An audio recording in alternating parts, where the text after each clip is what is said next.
Hello বন্ধুরা, আজ আমি তোমাদেরকে পাঠ করে শোনাচ্ছি স্টিফেন হকিং এর বিখ্যাত বই দ্য গ্র্যান্ড ডিজাইন। অধ্যায় 1, অনুবাদ বাই তানভীর, সেপ্টেম্বর 29, 2010। ক্যাটাগরিজ: দর্শন। The grand design. পদার্থবিজ্ঞান, বিজ্ঞান, বিশ্বতত্ত্ব। 1. অস্তিত্বের রহস্য। আমাদের প্রত্যেকের অস্তিত্বই খুব কম সময়ের জন্য, আর এই ক্ষণিকের অস্তিত্বে এই মহাবিশ্বের খুব কম অংশই আমাদের পক্ষে দেখা সম্ভব। কিন্তু মানুষ খুবই কৌতূহলী প্রজাতি। সে জানতে চায়, উত্তর খোঁজে। এই কোমল কঠোর পৃথিবীর বুকে জন্মগ্রহণ করে উপরে সুবিশাল মহাকাশ আর নক্ষত্রপুঞ্জ দেখে যুগে যুগে আমাদের মতো মানুষ হাজারো প্রশ্ন করে গেছে। এই যে মহাবিশ্বে আমরা আছি, একে বোঝার উপায় কী? এই মহাবিশ্বের আচরণ কেমন? বাস্তবতার প্রকৃতি বা কেমন? সব কিছু কোথা থেকে এলো? মহাবিশ্বের সৃষ্টিতে কি কোনো সৃষ্টিকর্তার প্রয়োজন আছে? আমাদের বেশিরভাগই এসব প্রশ্ন নিয়ে সারাক্ষণ মাথা ঘামায় না, কিন্তু প্রায় প্রত্যেকেই কখনো না কখনো এসব নিয়ে চিন্তা করে। সাধারণত এই প্রশ্নগুলো ছিল দর্শনের এখতিয়ারে, কিন্তু দর্শনের মৃত্যু ঘটেছে। দর্শন ব্যর্থ হয়েছে জ্ঞান বিজ্ঞানের, বিশেষ করে পদার্থবিজ্ঞানের আধুনিক সব উন্নয়নের সাথে তাল রাখতে। এখন বিজ্ঞানীরাই সত্য সন্ধানে আমাদের একমাত্র আলোকবর্তিকা। এই বইয়ের উদ্দেশ্য হচ্ছে সাম্প্রতিকতম আবিষ্কার এবং তাত্ত্বিক অগ্রগতির আলোকে এসব প্রশ্নের উত্তর দেওয়া।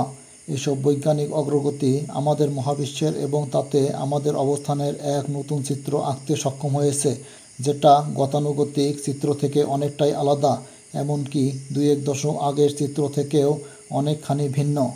অবশ্য এই নতুন ধারণার খসড়ার ইতিহাস প্রায় 1 শতাব্দী পুরনো।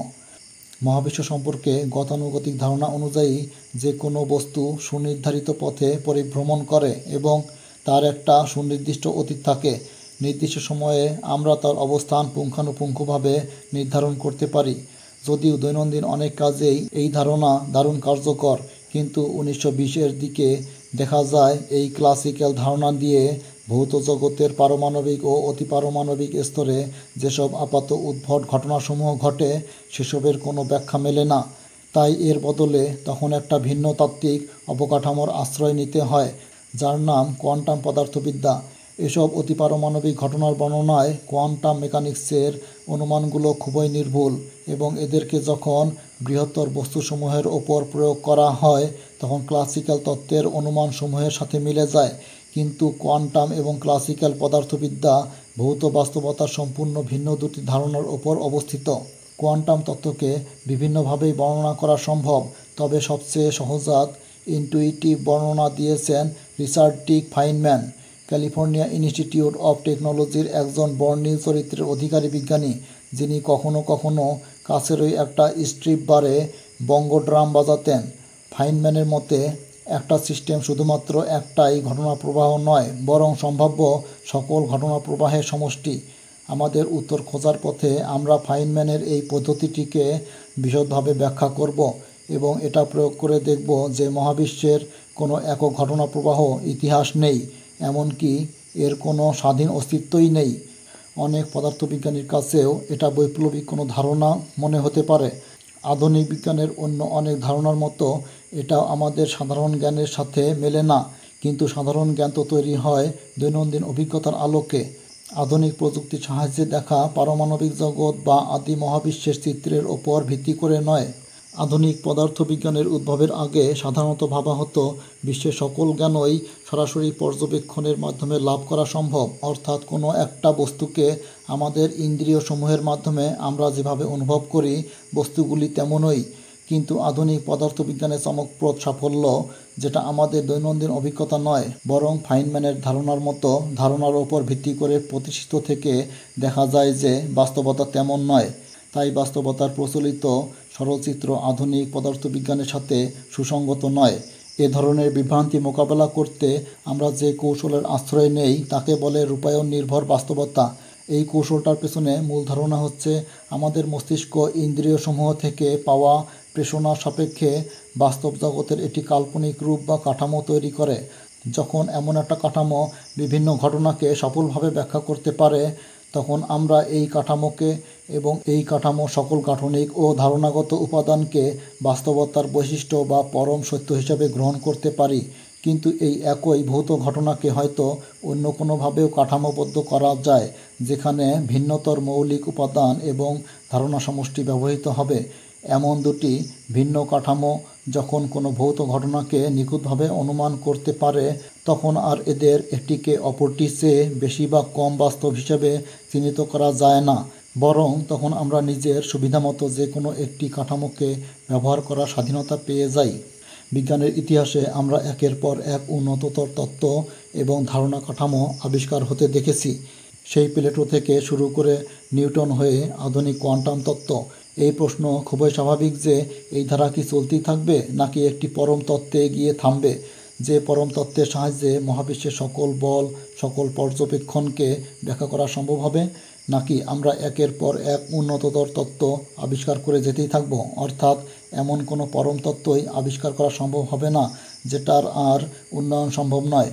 এই প্রশ্নের সুনির্দিষ্ট উত্তর আমাদের হাতে এখনও নেই, কিন্তু আমাদের হাতে এমন একটি তত্ত্ব আছে যেটি নিজেকে সকল কিছুর পরম তত্ত্ব হিসেবে দাবি করতে পারে, যার নাম এম তত্ত্ব। এম তত্ত্বই এখন পর্যন্ত একমাত্র ধারণা কাঠামো যার সেই সকল বৈশিষ্ট্যই আছে একটি পরম তত্ত্বের যে বৈশিষ্ট্যগুলো থাকার কথা। আমাদের পরবর্তী আলোচনার অনেক অংশই পরিচালিত হবে এই তত্ত্বের ওপর ভিত্তি করে। এম তত্ত্বকে ঠিক একক কোনো তত্ত্ব বলা যায় না, এটা অনেকটা একগুচ্ছ তত্ত্বের একটা সমষ্টি, যার প্রতিটি সদস্য তত্ত্ব ভৌত ঘটনাসমূহের কোনো নির্দিষ্ট অংশকে বর্ণনা করে, যেমন একটা মানচিত্রের মতো। এটা সবার জানা যে কোনো একক মানচিত্রে পুরো পৃথিবীর ভূতলকে দেখানো সম্ভব নয়। সমতল মানচিত্র তৈরিতে যে মার্কেটর অভিক্ষেপ ব্যবহার করা হয়, তাতে যতই উত্তর আর দক্ষিণ মেরুর দিকে যাওয়া হয় ততই ক্ষেত্রফলগুলো বিবর্তিত করে আঁকা হতে থাকে। আর এ ধরনের মানচিত্রে কোনোভাবেই উত্তর আর দক্ষিণ মেরুবিন্দু দেখানো সম্ভব নয়। তাই পুরো পৃথিবীর একটি নির্ভরযোগ্য প্রতিকৃতি তৈরি করতে হলে আমাদেরকে কোনো একক মানচিত্রের বদলে একগুচ্ছ ভিন্ন ভিন্ন মানচিত্র ব্যবহার করতে হবে, যেখানে এক একটি মানচিত্র পৃথিবীর এক একটি অংশকে নির্ভুলভাবে প্রকাশ করে এবং মানচিত্রগুলোর কিছু অংশ একে অপরের ওপর আপতিত হলে এই আপতিত অংশ ওই এলাকার ভূচিত্রগুলোকে নির্ভুলভাবে বর্ণনা করবে। এম তত্ত্ব অনেকটা এমন। এম তত্ত্বের তত্ত্বগুচ্ছের বিভিন্ন সদস্য তত্ত্ব দেখতে অনেক সময় একে অপরের থেকে ভিন্ন হলেও তাদেরকে আসলে একটি অন্তর্নিহিত একক তত্ত্বের বিভিন্ন অংশ হিসেবে দেখা যায়। এরা হচ্ছে মূল তত্ত্বের বিভিন্ন রূপ, যার এক একটা এক এক সীমায় প্রযোজ্য। উদাহরণস্বরূপ, যখন কিছু চালকের মান, যেমন শক্তির পরিমাণ, খুবই কম, তার জন্য আছে একটি তত্ত্ব। এ যেন সেই মার্কেটর প্রজেকশন থেকে পাওয়া পৃথিবীর মানচিত্রের বিভিন্ন অংশ। যে অংশে একাধিক মানচিত্র একে অপরের ওপর আপতিত হবে, সেই অংশেও এই তত্ত্বসমূহের অনুমান পরস্পরের সাথে সুসংহত। আর পুরো ভূত্বকের যেমন কোনো ভালো সমতল প্রতিলিপি বা মানচিত্র নেই, তেমনি তেমন কোনো একক তত্ত্ব নেই যেটা একাই সকল অবস্থায় সব ধরনের পর্যবেক্ষণকে ব্যাখ্যা করতে পারে। এম তত্ত্ব কীভাবে সৃষ্টি বিষয়ক প্রশ্নসমূহের উত্তর দিতে পারে সেটা আমরা বর্ণনা করব। এই তত্ত্ব মতে আমাদের মহাবিশ্বই একমাত্র মহাবিশ্ব নয়, বরং এম তত্ত্ব বলছে একদম শূন্য থেকে বহু সংখ্যক মহাবিশ্ব সূচনা হয়েছে। তাদের সৃষ্টিতে কোনো অতিপ্রাকৃত শক্তি বা ঈশ্বরের অংশগ্রহণ প্রয়োজন নেই, বরং ভৌত সূত্রসমূহ থেকেই এই বহু সংখ্যক মহাবিশ্বের উদ্ভব হয়। এদের উদ্ভব বৈজ্ঞানিক পদ্ধতিতেই। প্রতিটি মহাবিশ্বের ঘটনা প্রবাহেরই বহু সংখ্যক ইতিহাস আছে এবং পরবর্তী কোনো নির্দিষ্ট সময়ে, যেমন বর্তমান সময়টা হচ্ছে সৃষ্টির সূচনা থেকে শুরু করে অনেক পরের একটা সময়, এরা সম্ভাব্য অনেক অবস্থাতেই থাকতে পারে। এসব অবস্থার বেশিরভাগই আমরা যে মহাবিশ্বকে পর্যবেক্ষণ করি তার থেকে সম্পূর্ণ আলাদা এবং কোনো ধরনের জীবন এর জন্য একদমই প্রতিকূল। এদের মধ্যে খুব কম সংখ্যকেই আমাদের মতো প্রাণীর অস্তিত্ব থাকা সম্ভব। তাই আমাদের অস্তিত্বই সম্ভাব্য, আর সব মহাবিশ্ব থেকে শুধুমাত্র যেগুলোতে আমাদের অস্তিত্ব সম্ভব সেগুলোকেই নির্দিষ্ট করে দেয়। যদিও মহাজাগতিক স্কেলে আমরা অতীব ক্ষুদ্র এবং গুরুত্বহীন কিছু, তারপরেও এই যে নির্দিষ্ট করে দেওয়ার ঘটনা, এটাই আমাদেরকে বসিয়ে দিয়েছে অনেকটা সৃষ্টিকর্তার আসনে। মহাবিশ্ব সম্পর্কে গভীরতম উপলব্ধি লাভের জন্য তাই আমাদেরকে শুধু সব কিছু কীভাবে ঘটে জানলেই হবে না, জানতে হবে কেন।